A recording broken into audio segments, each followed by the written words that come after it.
ठीक है, तो आइए इसे विस्तार से समझते हैं।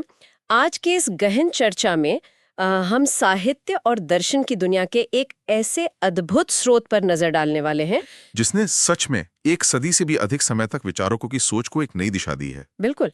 हम बात कर रहे हैं नोबेल पुरस्कार विजेता रबींद्रनाथ टैगोर रचित गीतांजलि की।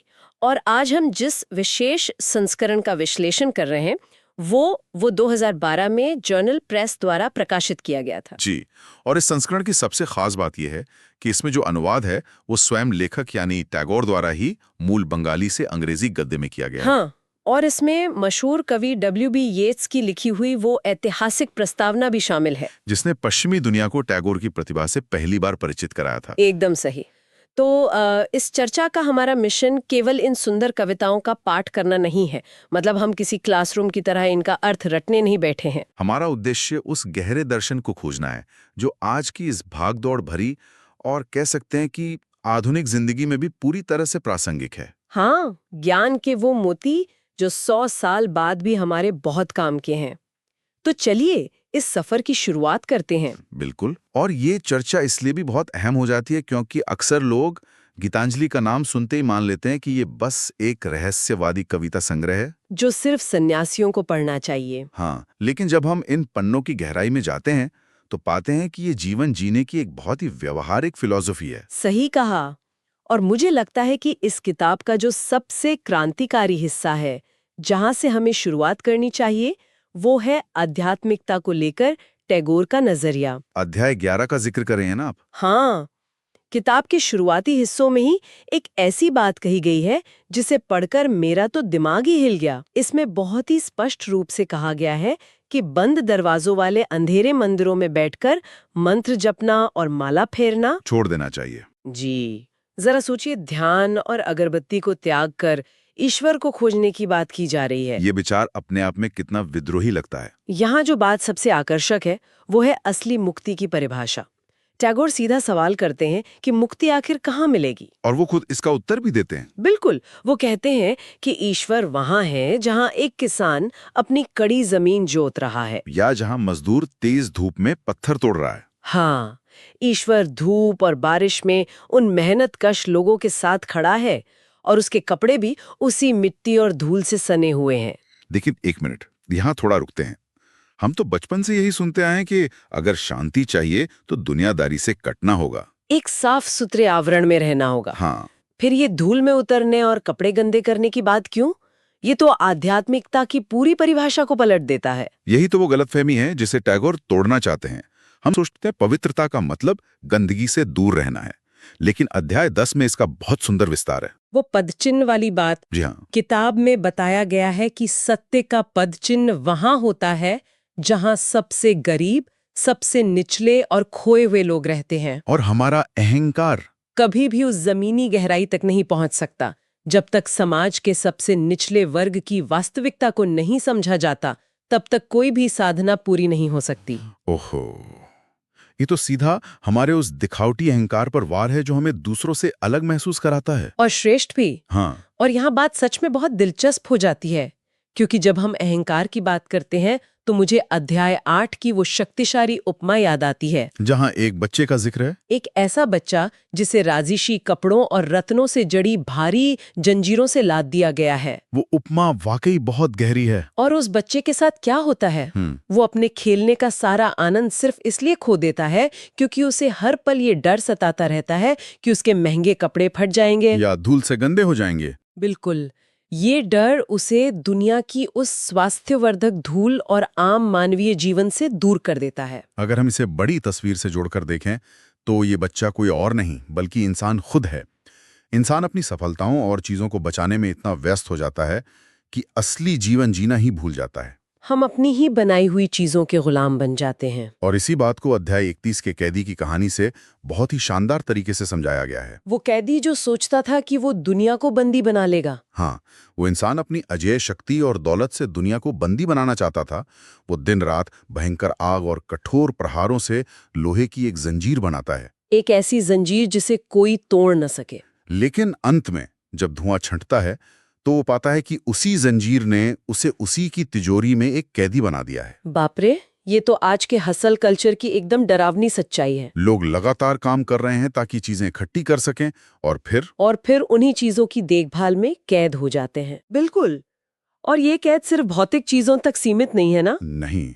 अध्याय 29 और 30 में टैगोर इसी बात को इंसान के नाम और पहचान से जोड़ते हैं।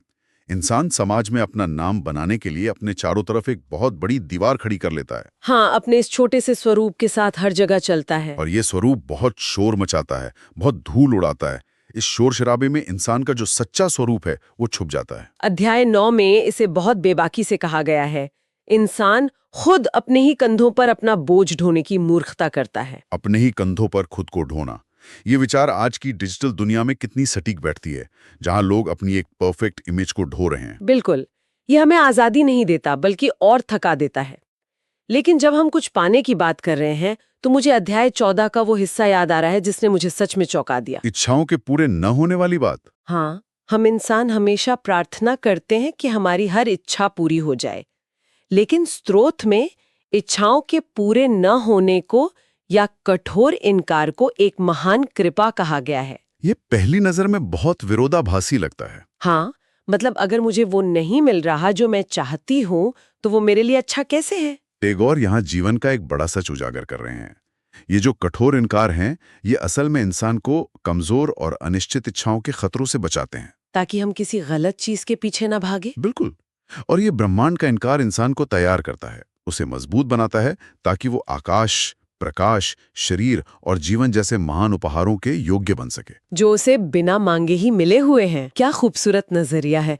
एक तरह से ये असफलताओं का सामना कर रहे लोगों के लिए एक बहुत बड़ा आश्वासन है। हाँ, और जीवन की इस यात्रा को अध्याय 12 में भी बहुत अच्छे से पिरोया गया है। वो मुसाफिर वाला हिस्सा जहां मुसाफिर को अपने घर तक पहुंचने के लिए हर अजनबी दरवाजे पे दस्तक देनी पड़ती है। जी, और सबसे जटिल प्रशिक्षण ही सबसे सरल धुन तक ले जाता है। मतलब जीवन में भटकना कोई समय की बर्बादी नहीं है। बिल्कुल नहीं, ये खुद को खोजने की प्रक्रिया का हिस्सा है। और भटकने की बात हो ही रही है तो अध्याय 20 का जिक्र करना बहुत जरूरी है, जहां कमल खिलने की बात है। हाँ, हृदय में कमल खिल चुका है, लेकिन मन इतना भटका हुआ है कि इंसान उसे देख नहीं पाता। वो बस दक्षिण की हवा में तैरती हुई उसकी एक अजीब सी सुगंध महसूस करता है और उस खुशबू की तलाश में बाहर भटकता रहता है, जबकि खजाना तो भीतर ही मौजूद था। हमारा मन हमें लगातार बाहर दौड़ाता रहता है। ये सच में कमाल का विचार है। बाहर दौड़ाने की बात से मुझे वो मशहूर हिस्सा याद आ रहा है, अध्याय 35, जहां मन भयमुक्त हो और मस्तक ऊंचा हो। हाँ, बचपन में जब इसे पढ़ते थे तो लगता था कि ये सिर्फ राजनीतिक आजादी के बारे में है। लेकिन इसका दायरा बहुत बड़ा है। ये मानसिक और आध्यात्मिक आजादी का निर्भय रूप है। एक ऐसी दुनिया जहां ज्ञान मुफ्त हो और जहां दुनिया छोटी घरेलू दीवारों में न बटी हो। बिल्कुल। और इसी में एक बहुत गहरी उपमा है, तर्क की स्पष्ट धारा। हाँ, जहां स्रोत कहता है कि तर्क की ये स्पष्ट धारा कहीं मृत आदतों के सोनसान रेगिस्तान में न खो जाए। मृत आदतें हम रोजमर्रा में कितने काम सिर्फ इसलिए करते हैं क्योंकि हमेशा से ऐसा ही होता है। सोचने की क्षमता उस सूखी रेत में सूख जाती है। इससे एक बहुत ही महत्वपूर्ण सवाल उठता है कि आखिर सच्ची स्वतंत्रता और ताकत क्या है। अध्याय 36 में इसका जवाब है ना। जी, वहां समझाया गया है कि असली ताकत किसी दूसरे को दबाने में नहीं है। असली ताकत अपनी खुशियों और दुखों को हल्के में सहने की है। खुशियों को भी हल्के में सहना, दोनों स्थितियों में संतुलन बनाए रखना। हाँ, और कभी गरीदों को न त्यागना और किसी अक्खड़ या घमंडी ताकत के आगे घुटने न टेकना। और सबसे बड़ी बात, अपनी ताकत को प्रेम के साथ ईश्वर की इच्छा को सौंप देना ही सच्ची स्वतंत्रता है। प्रेम और सादगी, ये दोनों ही इस पूरी किताब के मूल में हैं। ये सादगी हमें गीतांजलि की कला और संगीत वाले हिस्सों में भी बहुत स्पष्ट दिखाई देती है। बिल्कुल। अध्याय 1, 2 और 7 में मानव शरीर को कितने काव्यात्मक ढंग से दर्शाया गया है। एक कमजोर बर्तन के रूप में और एक बांस की छोटी बांसुरी के रूप में, जिसमें हमेशा नई धुनें फूंकी जाती हैं। इस बांसुरी की उपमा का अर्थ बहुत गहरा है। स्रोत स्पष्ट रूप से कहता है कि जो आभूषण है वो इस मिलन को बिगाड़ देंगे, क्योंकि उनकी झंकार कानाफूसी को दबा देगी। एकदम सही। जीवन को बांसुरी की तरह सरल और बिना सजावट के रखने की आवश्यकता है ताकि असली संगीत भीतर से बच सके। तो इस सब का असल मतलब क्या है? अगर हम आज के इस पूरे गहन अध्ययन के मुख्य निष्कर्षों को समेटें तो एक बात साफ हो जाती है। असली आध्यात्मिकता एकांत में छिपने में नहीं है, बल्कि दुनिया की पसीने और धूल से भरी वास्तविकता को अपनाने में है। हमने देखा कि कैसे अहंकार और अनावश्यक इच्छाओं की जंजीरें जो हम खुद बनाते हैं, वे हमें आजाद करने के बजाय कैद कर लेती हैं। और जो हमें नहीं मिलता, वो भी एक तरह की कृपा ही है जो हमें महान चीजों के लिए तैयार करती है। आधुनिक जीवन की इस अंधी दौड़ में ये विचार हमें सोचने पर मजबूर करते हैं कि कैसे हम अक्सर अपने भीतर खिलने वाले कमल को अनदेखा कर देते हैं और अपनी ही बनाई दीवारों के पीछे कैद हो जाते हैं। बिल्कुल।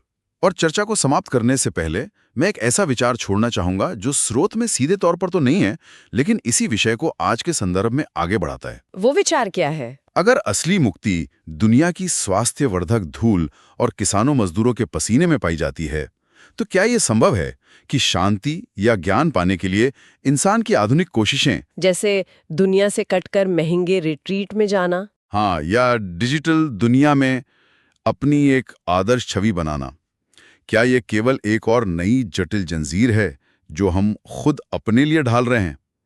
शायद जिस सच्चाई को हम भाग भाग कर तलाश रहे हैं, वो पहले से ही हमारे दैनिक जीवन की साधारण और धूल भरी सड़कों पर हमारे साथ चल रही है। ये तो सच में बहुत बड़ा सवाल है। क्या हम शांति खरीदने के चक्कर में अपनी ही एक नई जेल बना रहे हैं? इस चिंतनशील विचार के साथ हम आज के इस गहन चर्चा को यहीं विराम देते हैं। ये एक ऐसा सवाल है जो निश्चित रूप से लंबे समय तक मन में गूंजता रहेगा। एक और दिलचस्प विषय के साथ हम फिर से विचारों की दुनिया में उतरेंगे। तब तक के लिए बस उस बांसुरी की तरह सरल बने रहने की कोशिश करें।